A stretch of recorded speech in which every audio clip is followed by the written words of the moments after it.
जिनको 12 महीने साल के ज़ुकाम रहता है, सर्दी हो, गर्मी हो, नाक बह रही है, ज़ुकाम हो रहा है, इसकी क्या रीज़न होती है? अगर ज़ुकाम ना हो, तो आपका जिस्म जो है ना ये ब्लास्ट हो जाए। जूस वगैरह लो, एक दिन खाना ना खाओ, जो ब्लोकेज है ताकि अच्छी तरह साफ़ हो जाए, आप हैप्पी हो जाएँगे। नाक पकड़ के बैठे रहते हैं, ये बीमारी है। इसके हुँ। लिए क्या है, 1 चम्मच सुबह, 1 चम्मच शाम खाएँ। अल्लाह के फ़ज़ल से इस नज़ले से, ज़ुकाम से जान छूटेगी। कुछ माइनर चीज़ें, लेकिन एक चीज़ जो मैं आपसे लाज़मी जानना चाहूँगी, मैंने बहुत सारे लोगों को देखा है, ये बहुत ज़रूरी चीज़ है उन लोगों के लिए भी, जिनको 12 महीने साल के ज़ुकाम रहता है। सर्दी हो, गर्मी हो, नाक बह रही है, ज़ुकाम हो रहा है, इसकी क्या रीज़न होती है? देखिए, सबसे बड़ा इसका जो मसला है हमारे तिब्बे यूनानी के अंदर, हम कहते हैं दिमाग की कमज़ोरी। हुँ। दिमागी कमज़ोरी है और इसके लिए बहुत अच्छा हल है। बाज़ लोग इसको नहीं करते, कोई बात नहीं, आजकल इसको दबाया जाता है। अच्छा, पहली बात है, एक है बीमारी, एक हुँ। है बीमारी नहीं है। अब पहले ये पूछें कि ज़ुकाम होता क्यों है? क्यों होता है? हाँ, क्यों होता है? अगर ज़ुकाम ना हो, तो आपका जिस्म जो है ना ये ब्लास्ट हो जाए। जहाँ कहीं ब्लॉकेज होती है ना, हुँ। तो फिर वो ज़ुकाम होता है। ब्लॉकेज होती है ना, तो वो अपनी ब्लॉकेज को जिस्म खोलता है। फ़ौरी तौर पे हमारे तबीब ये कहते हैं कि ज़ुकाम को ना रोको, बिल्कुल, इसको बिल्कुल। ना दबाओ। 1 आध दिन इसका इलाज क्या करो, खाना बंद कर दो, जूसेस पे आ जाओ, पानी ज़्यादा इस्तेमाल करो। जूस वगैरह लो, 1 दिन खाना ना खाओ, जो ब्लॉकेज है ताकि अच्छी तरह साफ़ हो जाए, आप हैप्पी हो जाएँगे। अब जब ज़ुकाम शुरू हुआ, आपने फ़ौरन एलोपैथिक खाई तो क्या हुँ। होगा? आपको गुस्सा चढ़ेगा, आपके सर में दर्द होगा और आप इस तरह, मतलब एक अजीब-सी कैफ़ियत होगी, बयान नहीं की जाती कि वो रुक क्यों गया है। इसलिए इसको जल्दी ना रोको।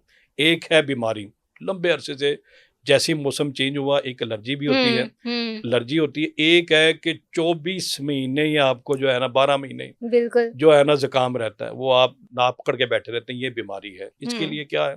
इसके लिए बड़ा शानदार नुस्ख़ा है, हमारे पूरे दवाख़ाने वाले बनाते हैं। उसके अज्ज़ा बताऊँ वो ज़रा मुश्किल हो जाएगा, बेहतर तो ये है कि बना-बनाया ले लें। ठीक है। कम से कम 1 साल खाएँ, बड़ा ही 1 फ़ायदा उसका है। साल। अतरीफ़ुल उस्तुख़दूस, अतरीफ़ुल उस्तुख़दूस, उस्तुख़दूस एक बूटी है।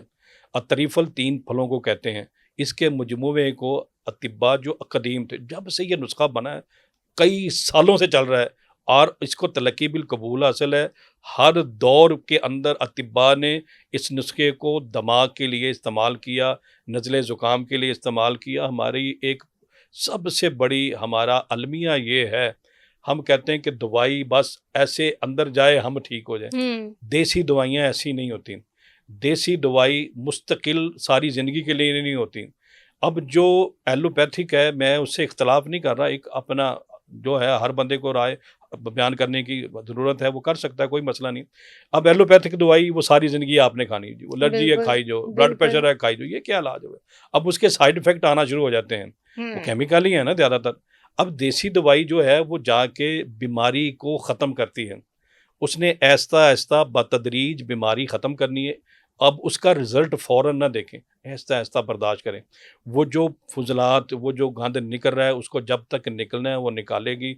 उसके बाद आहिस्ता-आहिस्ता बीमारी की जड़ काट देगी, आपको सारी ज़िंदगी सुकून हो जाएगा।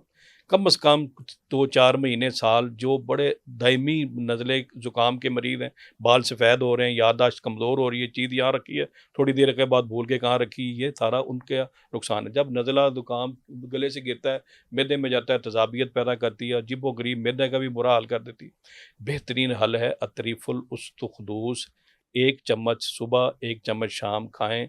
अल्लाह के फ़ज़ल से इस नज़ले से, ज़ुकाम से जान छूटेगी और आपका ब्रेन अगर महफ़ूज़ है, तो ये बादशाह है, पूरे सिस्टम को इसने हुँ, चलाना है। हुँ। ये ठीक है तो आप ठीक हैं।